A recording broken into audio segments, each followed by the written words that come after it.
Good afternoon, everybody. It's Steve Baker again with the Great Game of Business. Welcome back. This webinar is based upon the Great Game of Business and specifically the practice of provide a stake in the outcome. This is usually the most interesting to people because it includes discussions about bonus plans. Everybody loves bonus plans and everybody hates bonus plans. So I thought I'd start out by reminding everybody kind of where we are and where we came from. The Great Game of Business is the smallest division of SRC. We're a company of 14 different divisions and about 1,500 people in Springfield, Missouri. Most of the divisions remanufacture engines and engine components. The Great Game of Business, my division, is the educational wing. We were originally established to handle a high demand for company tours and visits after the book's release 20 years ago. And now we're the largest and most well-known resource for open book management training and education in the world. We brought the book back out last July and hit #1 again. And the reason I think that happens is that the ideas are evergreen and the concepts are so solid and so well time-tested that people really find that they can implement them in any business you can imagine. Jim Collins said it's what makes it great is consistency, alignment, and transparency. But then it's infused with core values, and then we bring it to life with mechanisms, with real tools.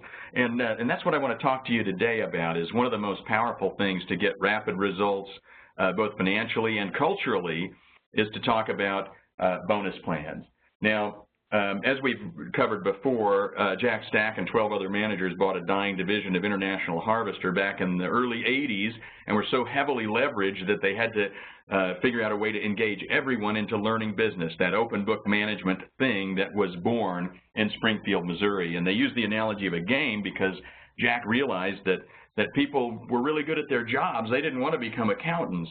And so he used the analogy of a game because business and games have all the same elements. There's a goal, there are rules, the scoreboards are, of course, the financial statements. We've been talking about that for several webinars. And there's a reward for winning. But no one will play your stupid little game if they don't know the rules, if they don't know the score or can't change it, and if they can't win. And this is the way it looks in the graphical form, where the critical number, that one thing that defines winning, what's the one thing that absolutely we've got to do or nothing else matters? And then it's surrounded by know and teach the rules, follow the action, and keep score. And, of course, this section that we're going to cover today, provide a stake in the outcome. In the Great Game of Business, we say that every employee is given the measures of business success and taught to understand them, right? The open book, but along with it, the education. Every employee is expected now and enabled to act on that performance to improve the performance of the business. And finally, if they do all that, they deserve a stake in the outcome. So let's get right to it. When we think about a stake in the outcome, we look at it as a number of things. I'm going to just put one out there. I talk a lot about getting employees to think and act and feel like owners. Ownership is one way that you can do this, but I'm going to tell you, and I happen to sit on the board of directors for the National Center for Employee Ownership. I am an employee owner. I'm a true believer, but I'm telling you, not many people will share equity with their employees, and you don't have to. What we're interested in is teaching people business to think and act like a business person, to think and act like you do. So let's take ownership and set it to the side, and let's talk about what we came here to talk about today, bonus programs. That falls under the rewards and recognition portion. And let's be honest, when you provide a stake in the outcome in the form of a bonus, everybody thinks of this guy. Remember Clark W. Griswold? This guy was the poster child. He still is. We break it out in my family every year at Christmas time. I can't tell you how many years I was Clark W. Griswold. Do you remember what the premise of the movie was? Christmas Vacation was founded on the whole idea of a guy digging a hole in his yard for a pool he could not afford based on a bonus he didn't know if he was going to get. And that really drives people crazy because bonuses typically don't work because employees think they should be more. And owners are like going, how am I going to cover this? You know, I mean, it's not based upon the performance of the business always. And I'm going to tell you some ideas on really creating a great bonus program. So to do that, let's figure out what's wrong with bonus plans. Most often they're discretionary. We call it the Santa bonus. What about if they're too complex, where you can't calculate it, you don't know what your day-to-day activities are? That's the rocket science bonus. Some of them create silos when you only give bonuses to certain people for their performance, that creates a dogfight. And then there's sometimes this idea of, who knows if it's going to win or not. If they got no buy-in in it, it's like a lotto bonus. And finally, I've actually been with a number of different companies in the past where when we survey their employees and ask about the incentive program, they say, what bonus? That's incredible. You should see the look on the owner's face when they say, what bonus? Oh my God, I can't believe they don't know about it. Well, here it is, guys. The secret, get your pens out. The secret to creating a great bonus plan is people support what they help create. Now, what do I mean by that? I don't mean just ask people what they want as a bonus, because it would be anarchy.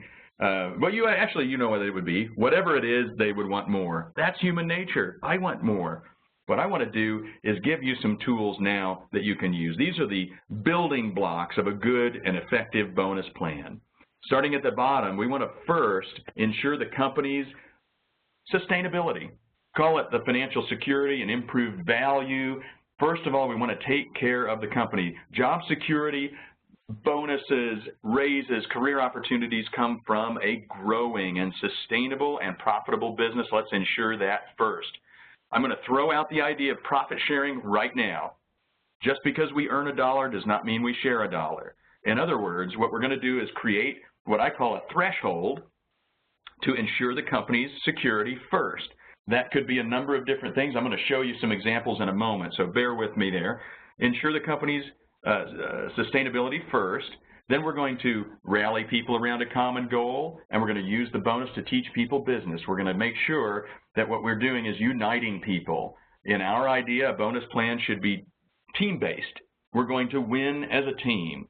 And then finally on top, we're going to give people a chance to win early and win often. This has to do with the idea of how we distribute the bonus and when, and lots of communication.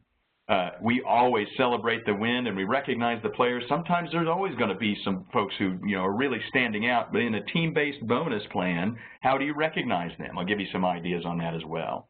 So look at the way I've built it. This would be as if we were building a brick wall, and that's right. That's the correct way. But the way that you actually design the plan is going to flip that a little bit. So the first things that we have to do is we have to determine that threshold to provide sustainability for the business. Then we determine the size of the pool. Then we determine the payout schedule. So on the threshold, what I want to do is think about how do we go to that gain share idea instead of profit sharing. So anything over the threshold, we will share. That's the gain share. And we have to figure out what that is. I'm going to show you exactly what this looks like. What is the big idea behind bonus plans is to be kind of an insurance policy to make sure that we continue to drive value and forward growth in the business. Here's an example of how to start. Most people don't even know where the money goes. What I like to do is to say, hey, first of all, we got to teach people how money flows through the business, and then we got to teach them what's left over and what we're going to do with it. Some of it needs to go back into the business, some needs to go to the shareholders. Back into the business includes just a few things. It could be debt, it could be savings, it could be assets, could be inventories, could be receivables. If it's to shareholders, remember we got to start teaching people if they're going to think and act like business people, we got to teach them what an owner's return really means. It could be that we're paying down debt because we bought someone out. It could be that we're paying dividends or that we're going to buy someone out. And again, these are quick ideas for a short webinar, so bear with me. This is what I think of as the threshold. What is our baseline? What are the things, and these are just examples, of course, that we want to make sure that we cover first before we start paying bonuses? And these are some of the examples. Add back depreciation. What about inventories, CapEx? What about debt? These are all things that are very important. And when you start to expose people to the idea of what we have to set aside, if you will, to make sure that we are a sustainable business over time so that we do have job security and career opportunities and raises, etc. Then we can talk about bonuses after. Establish your baseline first, and then I always like to say provide a significant portion of the gain. Here's what I'm talking about. Once you get past that threshold, we at SRC share back 50% of the gain, in other words, of additional dollars beyond that threshold, because now we're in it together. We're partners. And here's the interesting thing is we cap it. You don't have to cap it. There's lots of reasons to and not to. What I suggest to you is immediately start thinking in different ways. Instead of thinking about percentages, think about the way your employees think. 10% of their pay is equal to 5.2 weeks of extra pay. Now, if in fact I gave you a gift card that was for 10% off at Starbucks, you wouldn't care. But 10% of salary, if you bring that back to me in the form of 5 weeks, holy cow. So you can see that 10 to 20% can be incredibly important. And we graduate the payments out so they have many, many chances to win. Are we at a level 8 bonus? Are we at a level 11? Lots of ways to win. We rally people around a common goal because what we want to do is make sure that everybody's headed toward the same goal. Let's win or lose as a team. We only stick to 1 or 2 critical numbers, as we've discussed in earlier webinars. One's usually profitability based and one is usually strategic. Sometimes it's like diversification, there's a hint. We also want to get lots and lots of buy-in. Remember our mantra, people support what they help create. We use the bonus to teach people about the business, because one of the most effective tools is that bonus. If people understand that to earn the bonus, they have to do certain things, they will start to teach you about the business as well. It also gives them line of sight. If they understand, like in the video we saw in the last webinar, people are actually predicting and forecasting not only their numbers, but also their bonus. It's incredible how tightly they are bound to the critical goals of the business. Also, we try to stop entitlement immediately. Check that baby at the door. If our bonus plan is tied to the critical number and we actually achieve that critical number, let's say in those early days of SRC, the critical number was make the bank loan payment, do you think after 52 huddles, 52 lessons, and 52 forecasting sessions, all in the same thing called a huddle, do you think they learned that debt was bad and equity was good? Absolutely. The next critical number for year 2 was diversification. The idea is very simple. When the critical number changes and you continue to teach your people the business, entitlement is shut down because we're aiming at another goal that's important for the business, and the more they begin to think like business people, the less entitlement will creep in. I always put the WIFM in the right perspective. Make sure your people understand that bonus is bonus. It is not part of salary, like Clark W. Griswold pointed out in the movie Christmas Vacation. Now, let's talk about this one. Give people a chance to win early and win often. I want to show you this before we close up.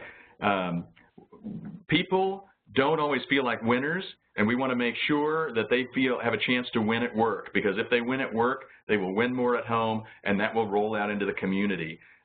We like to pay frequent bonus payouts in the form of 10, 20, 30, 40% payouts over the different quarters of the year. I'm going to show you a form in which that can manifest. We say earn a bonus every 3 months. It keeps me in the game.